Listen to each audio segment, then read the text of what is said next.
Let me start off by saying that I'm not particularly religious.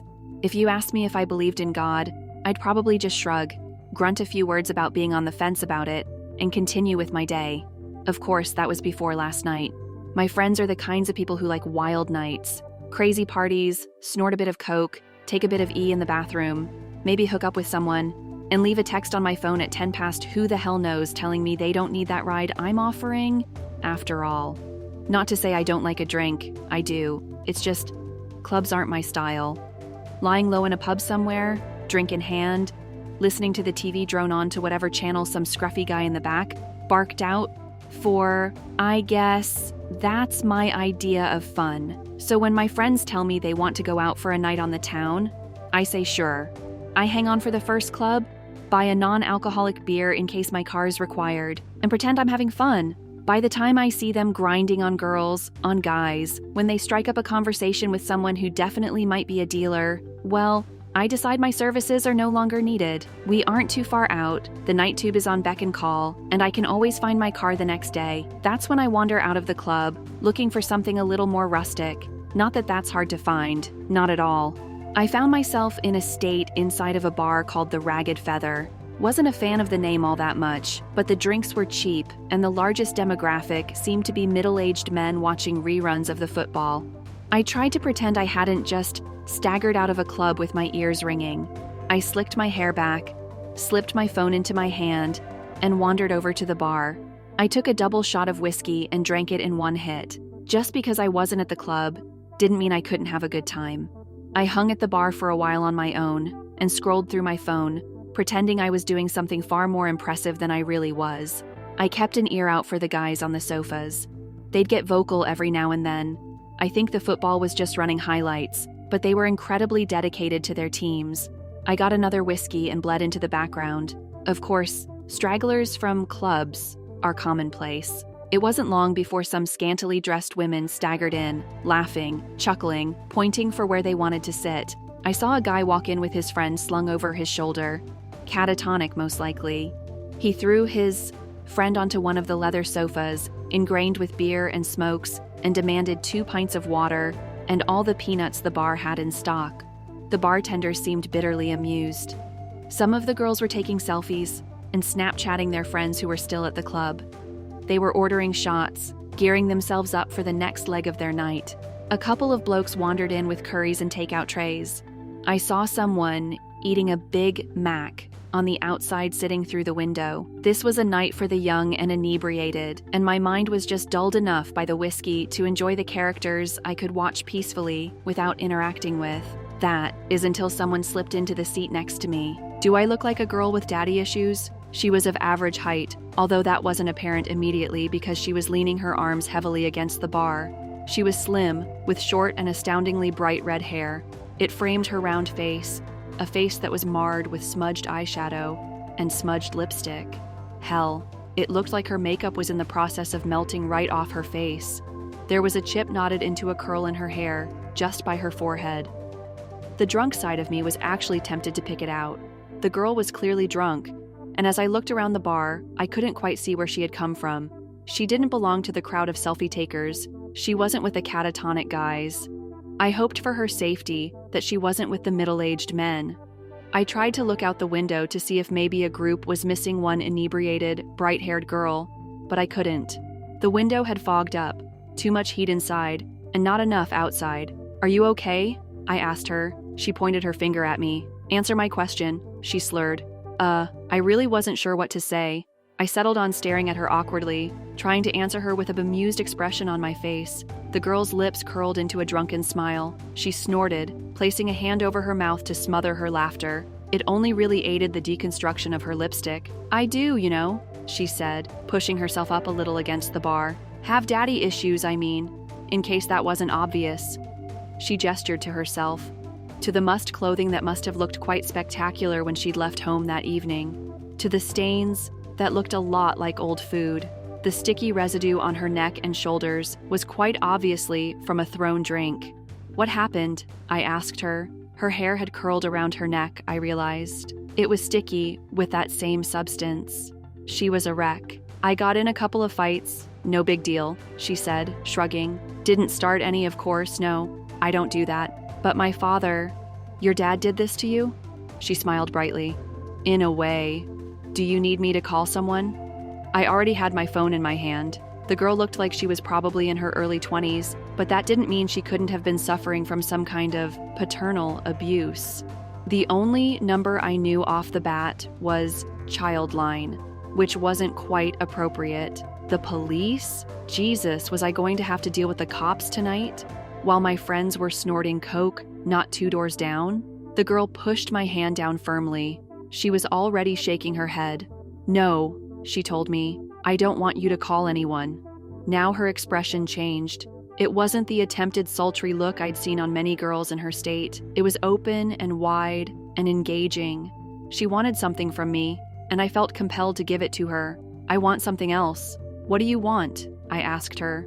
To tell you a story, the girl said, before glancing to the bar, and for you to buy me a drink. The universe is a pain sometimes, and I'm afraid I think I might have lost my wallet. I laughed. I didn't know this girl, didn't know where she'd come from at all. My nights were generally about getting comfortably wasted and making sure my friends weren't dead in a ditch by the end of it all. I was used to getting hit on every now and then, but even as I was sitting on that bar stool with a drink in my hand, I knew that this wasn't what this was. This girl had no intention of getting into my pants. All she wanted was to talk. I guess I was okay with that. What's your poison? I asked her. Her lips quirked. Appletini. The bar offered a very limited cocktail menu, but by some miracle, I was able to order her an appletini from the list. I ordered a cider to go with it, suddenly a little too aware of where this night could go.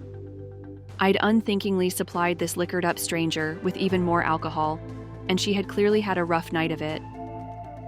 A part of my old instinct came back. The same instinct that had me texting my friends every few hours to make sure they hadn't wandered off to somewhere dangerous beyond the club. With no one but the bartender aware of our existence on these stools, I realized that I was suddenly responsible for this very drunk stranger. The girl coddled her drink, running her finger delicately over the rim of the muggy martini glass.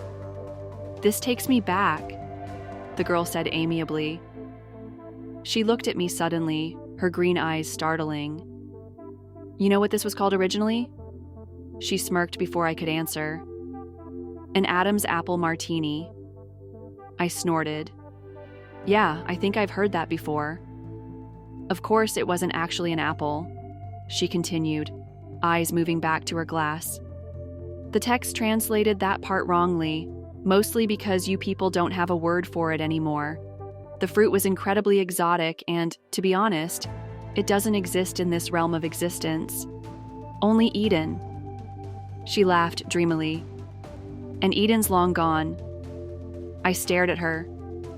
Are you okay? It was more honest than the last time I'd asked her, mostly because I was beginning to feel a little dread creep into my stomach. Of course, the girl said, grinning widely. Why do you keep asking? I mean, I stuttered. I just, now, don't take this the wrong way or anything, but you look like someone poured their drink over me, the girl asked. Like someone else threw their kebab on my dress, and another unpleasant chap littered me with his fish and chips? That I have been hit, slapped around a bit, and left in the gutter for the rats to find me? She held my eyes for an incredibly long time before her face broke out into a grin. Yeah, something like that. Why would they do that? I asked. Why wouldn't they? The girl shot back. People aren't that great, and alcohol makes them worse. She shrugged. Sometimes makes them better.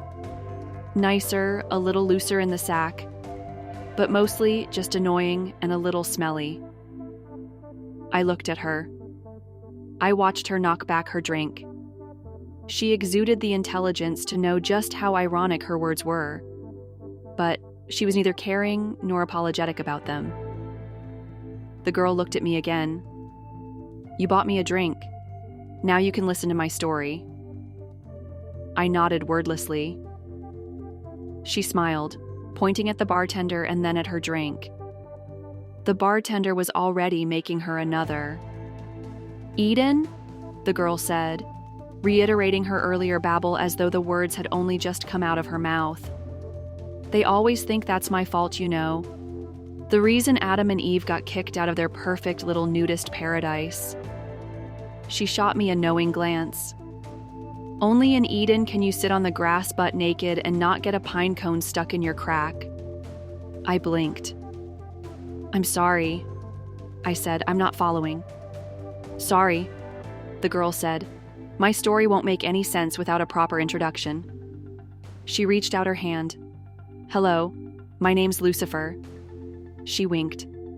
But you can call me Lucy.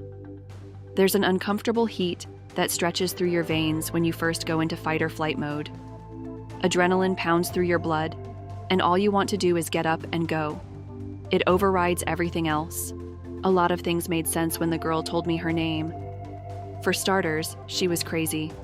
She had to be. She looked like she'd been attacked on 4 separate occasions in one night, and up until that moment, I hadn't known how that could be possible. Behind the melty makeup and dirty clothes, she was rather attractive, and her attitude hadn't come off as catty or rude.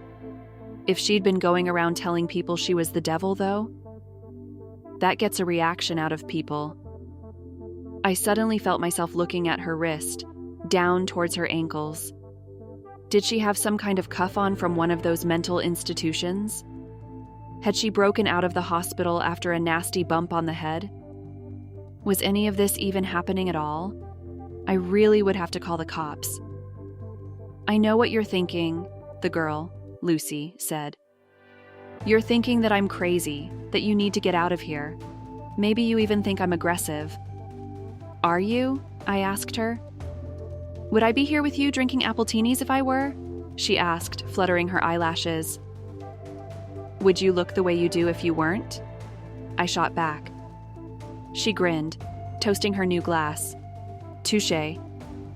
Unthinkingly, I clinked my cider against it. Then I frowned. She chuckled, leaning closer. Let's have a little wager, she said. Let me tell you my story, and if you believe me when I'm done, you can't go about trying to get me locked away somewhere? I stared at her. If I ended up believing you, then why would I do that? She smirked, sipping her drink. You'd be surprised what people do when they believe you're the devil. And you do this often? I asked. Tell people you're Satan? She snorted into her drink. Not as often as I should. But it's been a rough day and a hell of a long lifetime. I'd like to have a chat if that's all right with you. I waved to the bartender for another whiskey. The girl's eyes glinted with humor. I wasn't necessarily trapped with her, but a part of me didn't want to leave without first hearing what she had to say. Besides, at the end of it all, I couldn't just leave a crazy girl to wander around London alone at night. So, I said, taking a swig of my drink. Eden? Lucy laughed. Adam and Eve? I continued. You're saying that's true? God created 2 humans and we all came from them? God made 2 prototypes, Lucy corrected with a raised finger. My father created angels as his toy soldiers, but he had failed to make anything like himself. After us, it was his next big project, and he spent every waking hour of existence slaving over his 2 prototypes. He gave them a perfect utopia to live inside of, but he wanted to test them. He wanted to know whether they had free will. And did they? Lucy's face soured. My father could never bring himself to go that far. He tempted them with the idea of knowledge beyond their understanding and told them exactly what they could do to claim it as their own. But to be able to create a being that could go against his law? Oh, my father is a very controlling being. He was afraid to unleash that ability unto them. Lucy was very adamant in her delusions. That was clear to me. She spoke about her father with such distaste that I began to feel bad for her. Only someone who had been hurt very badly would have the gall to spite God himself. And what? I asked her, entertaining her delusion. You were the one who tempted them in the garden? The devil has been a girl this whole time? She smiled. I dabble. Then she looked at me, raising a brow. All of humanity thinks that temptation came in the form of a snake. The snake's legs were taken away as punishment for drawing Eve towards the forbidden fruit. She laughed a hard and short sound. Snakes never had legs, and it was not a sin to tempt those poor prototypes into doing what they did next. Her shoulders were very tense as she took her next sip, but her eyes were filled with exhilaration. She seemed thrilled to be telling me this. I was the favored child. My father loved and adored me. He named me the Lightbringer.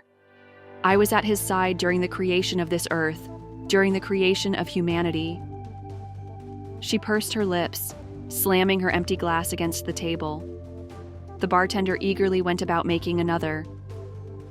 My father couldn't bring himself to go that extra mile, so he asked me to walk among the prototypes and tempt them myself, draw out their desire for the forbidden power he had hinted at. You're saying God wanted us to know this stuff? I asked her skeptically. I'm saying God was afraid of his own power and wanted very desperately to share what he knew with the creation he had made. Right and wrong, left and right, all that stuff. Lucy shrugged. Are you familiar with the story of Prometheus? I frowned at her. Greek, right? They say he stole fire from the gods or something to help. The whiskey was making things a little foggy, and I struggled with the direction I was heading. Lucy grinned. Correct, she said, cutting off my attempt. Prometheus stole fire from the gods to ensure that humanity progressed. You'll find that every culture has an idea about where humans got their ability to evolve, to move forward, to create. God was the creator, and he wanted to give that ability to his prototypes. I gave them that ability by tempting Eve to eat the fruit. She shrugged impassively. Now the world sees me as the ultimate evil. If what you're saying is true, I said slowly, then God must be just like us. Lucy's lips thinned into a feral smile. My father is very egocentric. He may have planned to create you in his image, but in the end, all he managed was to mold your minds into his. He gave you autonomy, the ability to think for yourselves. His angels were his soldiers, and I was his most faithful. Until that day. Angels don't have free will? No, Lucy said. And what about the devil? I don't know why I was suddenly so intrigued, but hearing religious ideals from someone who believed to have lived them herself was quite possibly one of the most interesting things that had ever happened to me. I may have only ever visited church to please my parents as a child, but suddenly I was reawakened to the idea. A part of me was aware of this and afraid of the outcome, but I was just drunk enough not to care at that moment. The devil has a will of her own, Lucy said, tilting her glass towards me with a silent appraisal. By guiding Eve to the tree, something woke inside of me that day, and I realized just what I had been missing, just what my brothers and sisters had been missing. We were obediently following our Father for the simple reason that he was our creator, but once I had been given free will, I realized just how pompous and self-entitled he had become. In a lonely, passion-filled moment, he had decided to create his little human prototypes, only to very quickly realize what giving them their free will would mean.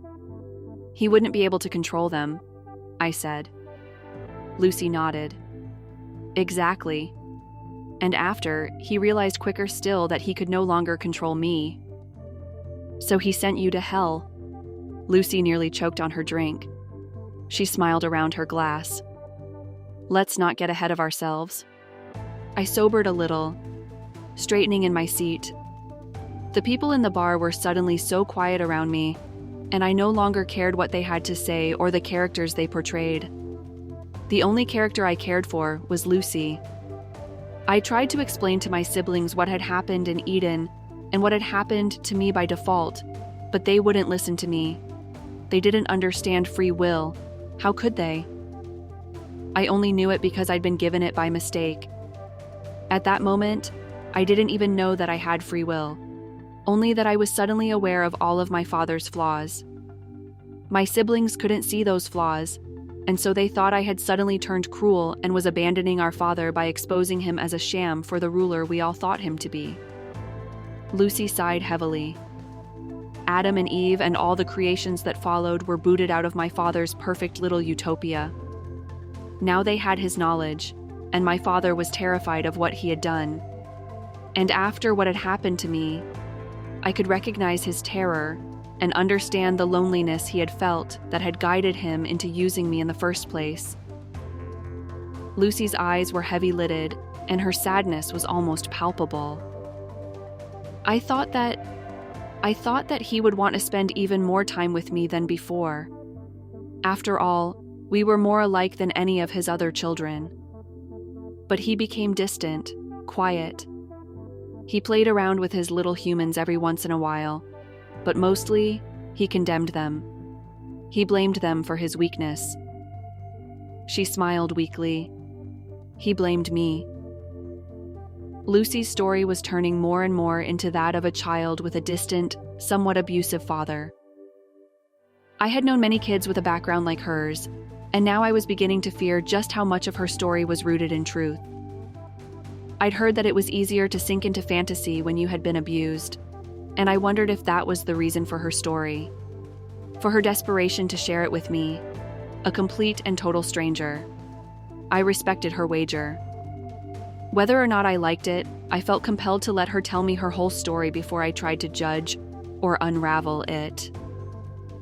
I sat quietly, letting her come around as she played with the last of her drink. It became clear, Lucy said after a long moment's pause, that I no longer belonged where I was. I couldn't follow my father's plan, because I could see that he no longer had one. My siblings refused to see reason, and so eventually, I was met by many of them, headed by my father. He told me all that I feared. He told me that I no longer belonged where I was. I wasn't an angel anymore. I was no longer his light bringer, his Lucifer. I was a mutation of his will, and so he extracted me from grace, and I fell. A long silence stretched between us, only interrupted when the bartender poured us 2 new drinks. Lucy drank hers reflectively. I didn't touch mine. I am afraid, Lucy said quietly, that this is the part that generally makes people want to punch me in the face. Why? I asked. Because your dad threw you out? I paused, trying to abide by her metaphor. That he put you in hell? Lucy laughed sadly. Ah, humans. My father gave you his way of thinking, and look at you. She shook her head. No, not because he put me in hell. Then why? I fell to earth, Lucy said. Father gave me dominion of the one place he thought I would fit in. Humans had free will, and so did I. What is the saying? A match made in heaven? She snorted dismally. Of course, that's not quite right, is it? When I fell, I was faced with a humanity that was so different from my father's little prototypes. Her tone had changed. There was an aggression behind her words that began to unsettle me all over again. I saw emperors and kings, governments and churches. I saw corporations that claimed to be rulers, presidents, and big fat dictators. And I watched. I watched as humanity fought and lost, and finally, just finally, they gave up altogether. They were no longer able to rise against all the greed and control set upon them. There was just too much to change, and humans soon realized they just weren't as free as they thought they were. Sure, they live under the illusion that they have free lives, but most of them simply do not. She clicked her tongue. I grew to loathe you all. Then, she took another hit off her drink. I can see what you mean, I said, allowing my gaze, for the first time since meeting her, to graze over the other individuals in the bar. The girls playing with their phones, the boys trying desperately to sober up, the men enraptured with their game of football on the telly. We all led very different lives, and we were all here to get drunk, to lose ourselves in entertainment. It hadn't been the first time that I'd wondered what we were hiding from by doing this, and I knew then that I wasn't the only person to think it. You hide behind your alcohol and poor choices and pretend you have free will, Lucy said, waving her hand across the room. No one paid us any attention. It's true. My father gave you the will to make those decisions, but you squander it. The free will I felt to provide to all of you, the free will I was given by a twisted mistake, and you make a mockery of it. You follow senseless leaders without questioning them. You abide by laws made centuries ago that no longer make sense. You do these things because you have given up on the opportunity to follow the will of your own, not of others. That isn't all of us, though, is it? I asked her, trying for some reason to defend our species from the mad young woman. Because you see it on the news all the time, don't you? People do rise, we do protest. People can make a difference. Lucy laughed bitterly, nibbling the rim of her glass. Really? She said. You can sit here and say that it can't be all bad because of the few that refuse to conform? Those you call your rebels? They make up for it all? She grinned around her glass. By that logic, I am the biggest rebel of them all. Am I expected to make up for all your sorry mistakes? By your logic, I said, you should be punishing it, right? If that's what this metaphor is all about. I laughed. I couldn't help myself. I took a sip of my drink. Is this whole story just so you can tell me that you think we're all going to hell? If so, I think I can see why people want to punch you. Lucy didn't say a word. Simply, she watched me. It felt unnerving to have someone like her watching me like that, with an intelligence that went beyond anything I'd come across at Gone Midnight in a seedy bar. The drunkenness in her eyes was no longer present. Her face wasn't flushed like before, and even her makeup couldn't represent the mess I'd seen when she'd first appeared on the stool by my side. It was like I was looking at someone else entirely, and I was afraid. Let's review what you've said, Lucy said slowly, articulately. She wasn't slurring. Had she been slurring before? You think I'm going to tell you that humanity is going to hell because you refuse to use the gift I gave you. Her nails curled into the bar. My father may have been the one to guide me, but I paid for his mistakes. I am the one responsible for your will in the eyes of your species, but that was never true. You are responsible for what you do here, not me.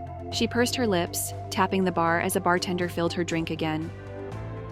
Tell me, do you remember my mentioning hell at any point during my story, or was that just you? I opened my mouth to answer, but something faltered. My lips trembled, and I slammed them shut. Lucy smiled, taking a sip. Thought not. She looked away, eyes scanning the room lazily. What I did say is something that is indeed mentioned in your scriptures. My father gave me dominion of earth, a place filled with free will that goes to waste. Her lip twisted. Humans sin all the time, not because of me, not because of evil or my dominion over this place. The fact is, I don't lift a finger. I don't, because I don't see the point. You make terrible decisions and follow mindless leaders. You do bad things and make a mess of your earth. Lucy's eyes lit up. Do you know how much suffering is happening all over the planet right now?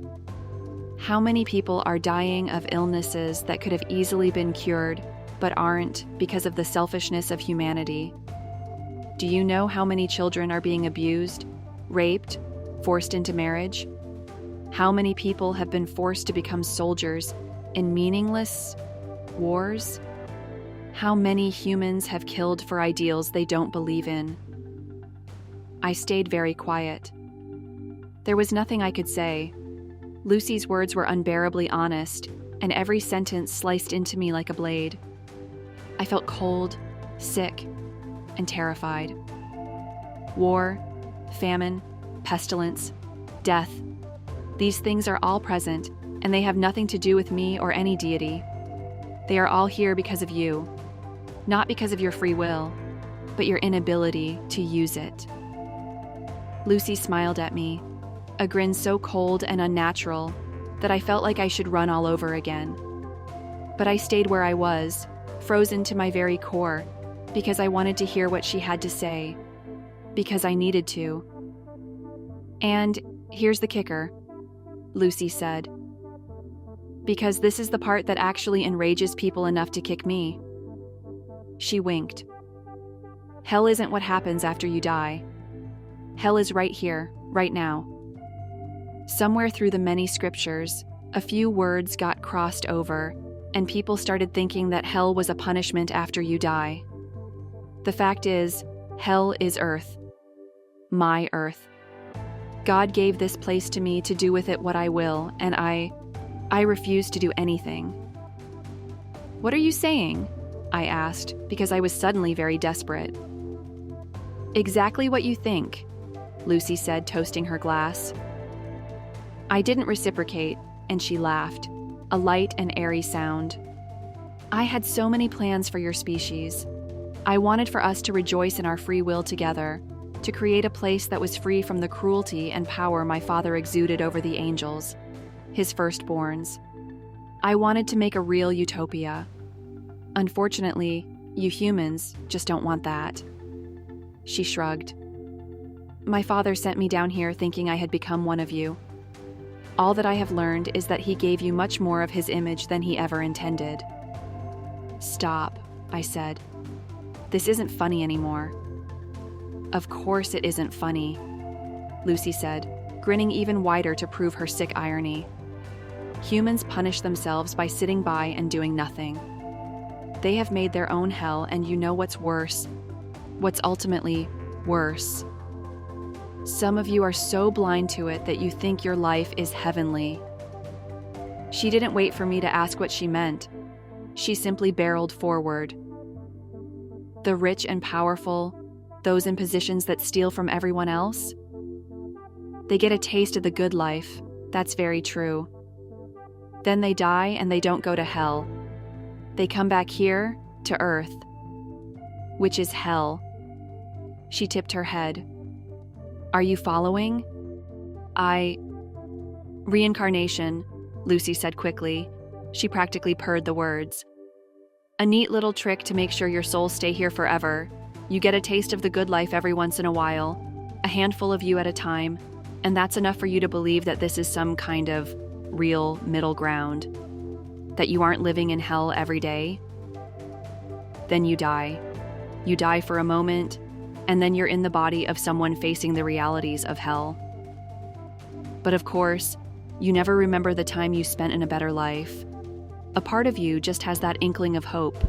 That's all. Hope makes you think that it can all get better. She slammed her drink so hard against the counter that it shattered. I didn't do anything, not even when flecks of glass littered my hands.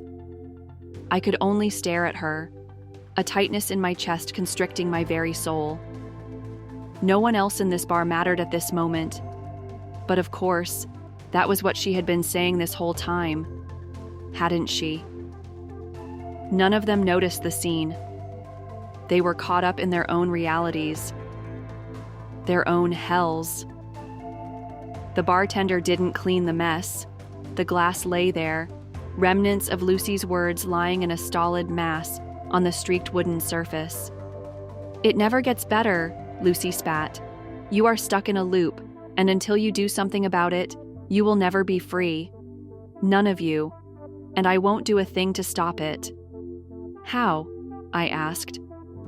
I don't know when I started seeing the girl in front of me as more than a girl. But with a weakness threatening to pull me apart, I stared at the bright-haired thing in front of me and saw something more than a human in her early 20s. I saw more than a girl suffering abuse from her father. I saw a fallen angel. I saw a being with scars buried so deep that they existed beyond this realm of seeing entirely. I saw something that I would never be able to write down in words, no matter how long I lived. How do we change this? I begged. But Lucy didn't answer me. I didn't blame her for that. Blame gets thrown around so often, and I knew then that she was sick of it. Sick of being blamed for our mistakes. So I changed tactics. Why me? It was an honest question, and I think somewhere deep down, Lucifer respected that honesty. Which is why she said, "When you first saw me, you were afraid for my safety. When I told you I was the devil, you wanted to lock me away. But still, you did so because you were afraid for me and not for yourself. You didn't wish to harm me, not even when I told you who I was and what I could be capable of in changing your sorry lives. You are a good person, but I am afraid that means nothing when you don't have the will to do anything with it." She smiled at me sympathetically. The devil, showing sympathy for the human who sat across from her at the bar. It was surreal, and for a few heavy moments, I truly thought I must be dead. There was no other way to explain what I was seeing, who I was speaking with, or what I had just heard. What am I supposed to do?